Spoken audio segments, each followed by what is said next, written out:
ভগবান শ্রীকৃষ্ণ বললেন, এক বৈষ্ণবের সেবা দিলে সমস্ত পাপ থেকে উদ্ধার পাওয়া যায়। জানার জন্য ভিডিওটি সম্পূর্ণ দেখবেন।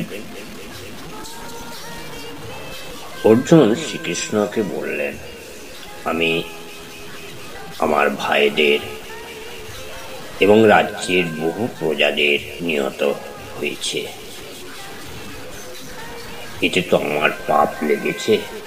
এই পাপ থেকে মুক্তি পাওয়ার জন্য কি করা যেতে পারে? শ্রীকৃষ্ণ অর্জুনকে বললেন, এক বৈষ্ণবের সেবা দাও, তাহলে এই পাপ থেকে মুক্তি পাবে। বৈষ্ণবের সেবা?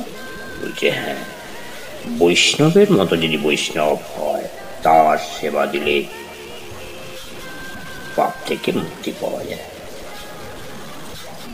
কে এমন আছে রাজ্যের মধ্যে যে তার সেবা দেব? কৃষ্ণ বললেন, রুইদাস নামে এক ব্যক্তি আছে, তার কাছে গিয়ে তাকে আমন্ত্রণ জানিয়ে তার সেবা দাও, তাহলে তুমি মুক্তি পাবে। অর্জুন সেই কথা মতো রুইদাসের কাছে গেলেন। তিনি প্রথমত গিয়েই দেখলেন তেনার তালপাতার ছাউনি, কুড়ে ঘর, দুর্গন্ধযুক্ত, এখানে ওখানে চামড়া পচাতে দিয়েছে এবং চামড়া ঘষছে হরে কৃষ্ণ নাম করতে করতে। সেই চামড়া ঘষেই চলেছে। দেখেই অর্জুন মন শিউরে উঠল। কৃষ্ণের এমন জায়গায় পাঠালো যে অভক্তি বা ঘৃণিত জায়গা বলে তিনি পুনরায় ব্যাক করতে শুরু করলেন। এমন সময় কর্ণপাত হচ্ছে, অর্জুন, তোমাকে যা বলেছি তুমি তাই করো। অর্জুন তখন আবার ঘুরে গেলেন, গিয়ে বললেন, তোমার নাম রুইদাস? হ্যাঁ প্রভু, আপনি কোথা থেকে আসছেন?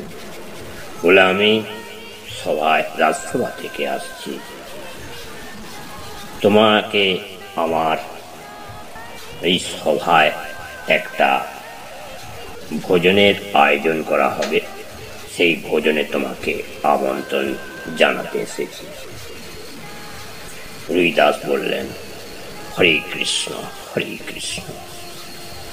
না না প্রভু, আমি যেতে পারি। আমার নিয়ম হচ্ছে, এইখানে আমার যিনি সেবা গ্রহণ করে যাবেন, কোনো অতিথি আসলে আমার নিয়ম একটু জল, একটু সেবা দিয়ে তবেই আমাদের যেতে দিই, না হলে আমরা কোনো অতিথিকেই ফেরত পাঠাই না। অর্জুন তখন বলে উঠলেন, তোমার এখানে যে সেবা গ্রহণ করবো, আমি তো কোনো স্নান টান করি না।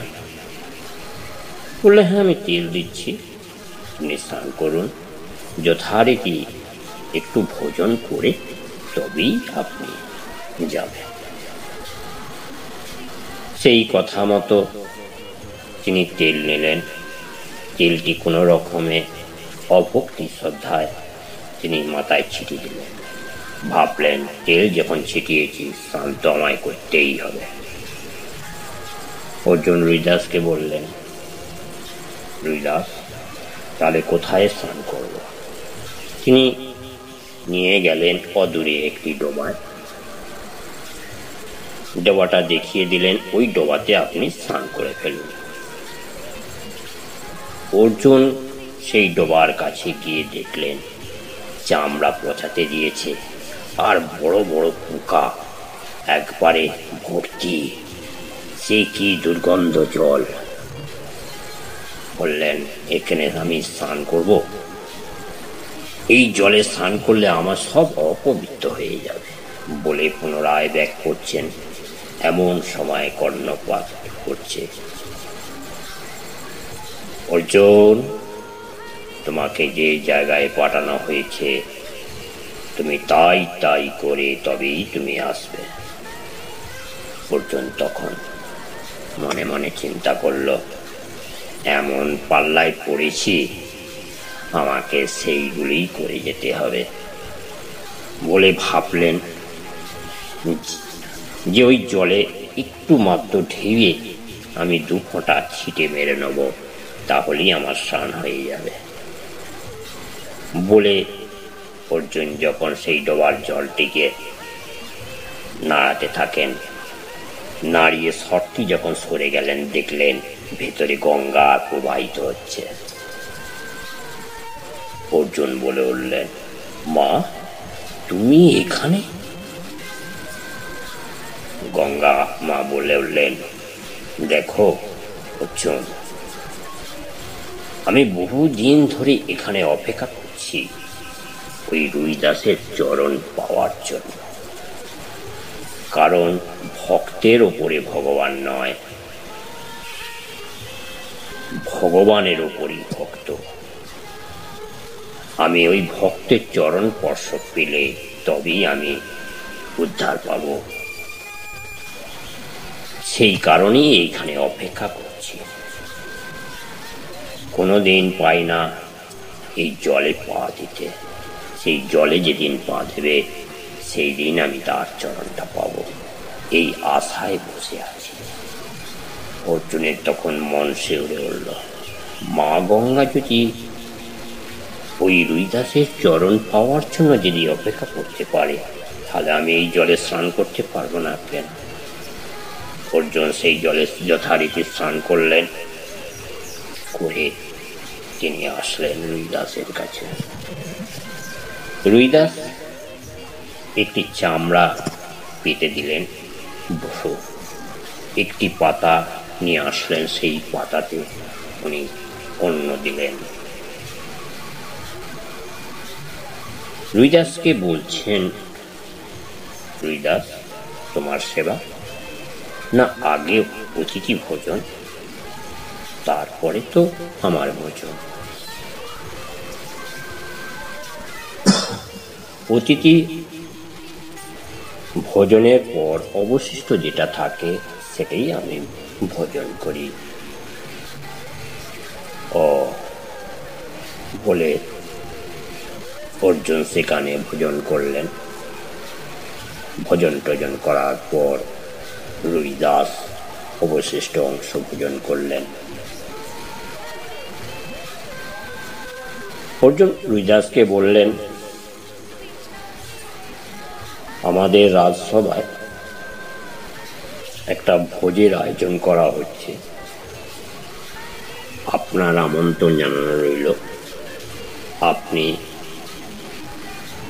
মধ্যাহ্নে আমাদের রাজসভায় গিয়ে ভোজন গ্রহণ করবেন, এটা আপনাকে আমন্ত্রণ জানালাম। রুইদাস বললেন, ঠিক আছে প্রভু, আমি যাব বলে অর্জুন চলে আসলেন। এদিকে দ্রৌপদীর বহু রকম ব্যঞ্জন নিজের হাতে তৈরি করলেন, বৈষ্ণবের সেবা হবে। মধ্যাহ্নে যখন রুইদাস আসলেন, সবাই টেবিলের উপর বসে সেবা গ্রহণ করছেন। রুইদাস দাঁড়িয়ে থেকে থেকে বলছেন, আমাকে মাটিতেই দেন। অর্জুন মাটিতে সেবা গ্রহণের মাটিতে বসতে দিলেন এবং সেবা গ্রহণের আয়োজন করলেন। তেনার পাতা মাধ্যমে সর্বকিছু ব্যঞ্জন দিয়ে তেনার সেবার গ্রহণ করার নির্দেশ দিলেন। রুইদাস তখন সর্বকিছু ব্যঞ্জন একসঙ্গে মেখে নিলেন। মেখে নিয়ে তিনি প্রভু শরণাগত হলেন। এক মুষ্টি নিয়ে প্রভুকে যেন সেবা দিচ্ছেন বা প্রভুকে যেন খাওয়াচ্ছেন, এই ভাবনা ভেবে তিনি সেবা দিচ্ছেন, দিয়ে তারপরে তিনি সেবা গ্রহণ করছেন। এমনই সময় অর্জুন দেখছেন দৃশ্যগুলো, দেখছেন শ্রীকৃষ্ণ মুখ নাড়ছে। তখন অর্জুন শ্রীকৃষ্ণকে জিজ্ঞাসা করলো, এখনো তো তোমার সেবা দেওয়া হয়নি, তোমার মুখ নড়ছে, পরে তোমায় জানাবো। বলার পর রুইদাস সেবা গ্রহণ করা শেষ হলো। রুইদাস বেরিয়ে আসবার বা সভা থেকে চলে আসবার জানালেন। অর্জুন বললেন, তথাস্তু, আসুন বলে তিনি চলে আসলেন। অর্জুন শ্রীকৃষ্ণকে বললেন, তাহলে আমার কার্যসিদ্ধি হয়েছে? শ্রীকৃষ্ণ বলে উঠলেন, না, যেখানে অহংকার সেখানে কোনো সেবা কোনো রকম ভাবে সম্পন্ন হয় না। কেন?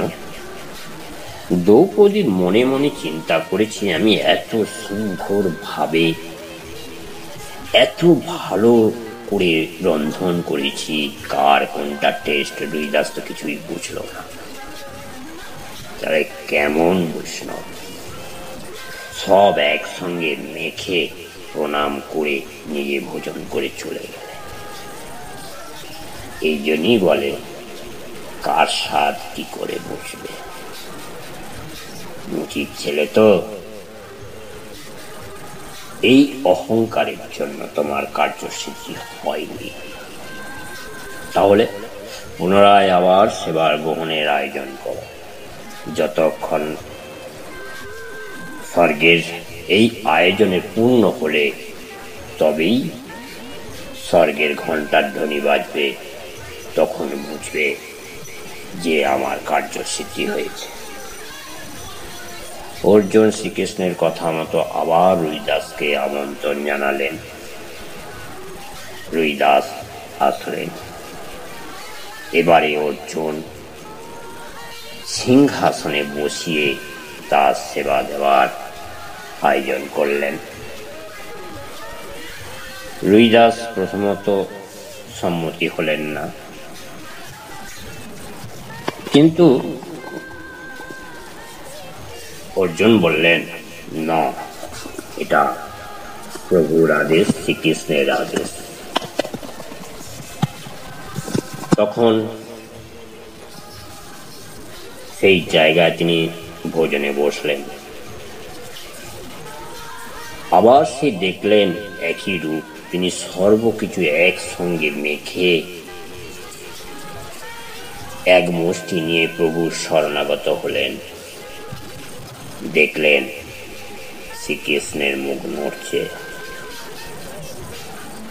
তখন অর্জুন শ্রীকৃষ্ণকে জিজ্ঞাসা করলো, তোমার মুখ নড়ছে? যদি কোনো ভক্তের মতো ভক্ত হয়, সেই যদি সমস্ত কিছু একটু মেখে আমাকে প্রথম শরণাগত হয়ে নিজে ভক্ষণ করে, সেই প্রসাদ যখন শরণাগত হয় সেই প্রসাদ আমি ভক্ষণ করি। প্রত্যেকের উচিত সেই সমস্ত মেখে একটু প্রসাদ বা এক মুষ্টি প্রসাদ যদি ভগবানের উদ্দেশ্য জানানো যায়, সেটা ভগবান সেবা করে।